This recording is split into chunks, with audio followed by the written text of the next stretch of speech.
Hello everyone, this is Monalisha Padhi. I am a legal intern at Lexis and Company, and I am pursuing BBA LLB from Bharati Vidyapeeth Myono College, Pune, and I am a third year student.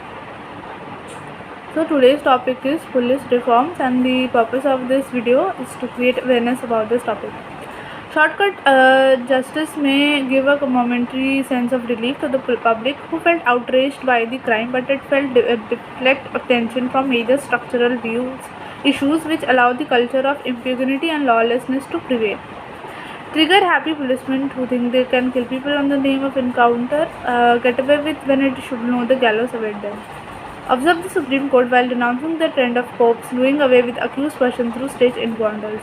In Om Prakash vs. State of Jharkhand, the Supreme Court observed, this court has repeatedly admonished trigger-happy police prisoners who liquidate criminals project the incident as an encounter. Such killings must be deprecated.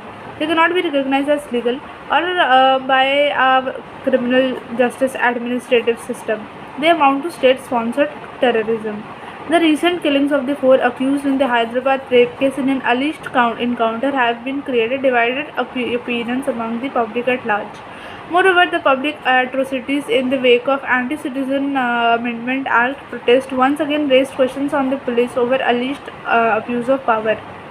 The court today are flooded with PILs questioning either the excesses and brutality or inaction and corruption being committed by police. It is time and again alleged that custodial murders, tortures, abductions, illegal detentions, third-degree cruelties, corruption, contract crimes, and abuse of law by police forces are frustrating the scope of Article 14, 21 and 22 of the Constitution.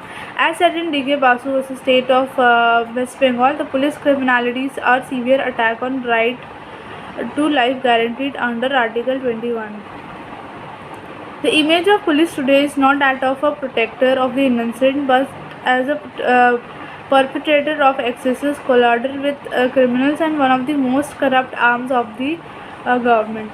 If movies portrayed the sordid nexus between police and criminals, and police being silent handmaidens of politicians, you cannot accuse them of exaggeration.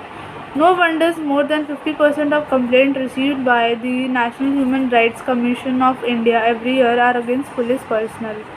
This despite India having one of the finest selection procedures for IPS officers, which is backed by excellent training in National Police Academy in Hyderabad. Unfortunately, the same cannot be said of the selection system at the state level, where the officers below the rank of DSPs are recruited. Favoritism, corruption and casteism play a major role in this process, and an upright, competent candidate should consider himself lucky if he gets selected.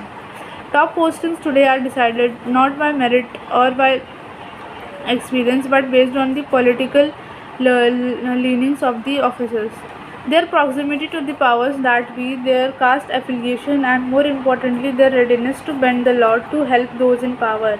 No wonder when there is a change of government in a state, the police officer too are shuffled based on the above qualification.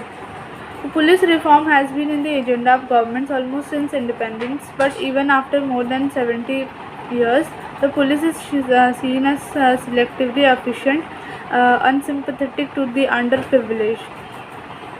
It is further accused of politicization and criminalization. In this regard, one needs to note that the basic framework of policing in India was made way back in 1861, with little changes thereafter, whereas the society has undergone dramatic changes, especially in the post-independence times. The public expectation has from police have multiplied, and newer forms of crimes have surfaced. The policing system needs to be reformed to be in tune with present-day scenario and upgraded to effectively deal with crimes and criminals, uphold human rights and safeguard the legitimate interest of one and all. The British themselves felt the need to review the Indian Police Act 1861 and establish the Indian Police Commission under State Andrew Eraser. The commission submitted its report in 1903. Nonetheless, their recommendations were not acted upon. That's all for the topic today. Please like and comment on the video and have a nice day. Thank you.